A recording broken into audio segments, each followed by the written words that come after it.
The Rainbow Village is one of the most famous landmarks in Taichung. It was originally a military dependence village turned into a piece of art by a former soldier, Huang Yung-fu. Huang was trying to save it from demolition. On Monday, the village closed for 6 months to undergo renovation amid controversy. 14 employees of Rainbow Creative Co., the company hired to look after the site, were taken in for questioning over the weekend for alleged vandalism. They were caught red-handed painting over Huang's murals. Huang, now 98 years old, was angered by the act. He says the murals did not belong to the company and it's him who spent sleepless nights painting them. The company's head told local media that the action was a protest against Taichung government's unilateral decision to remove the company from the site. There is also a legal dispute over intellectual property rights to the artwork.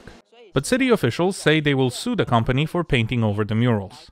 After renovation work is completed, the city government plans to allow Huang to move back into the village. Officials hope he'll be able to turn this bleak story into something a little more rosy. Tomasz Koper, RTI News.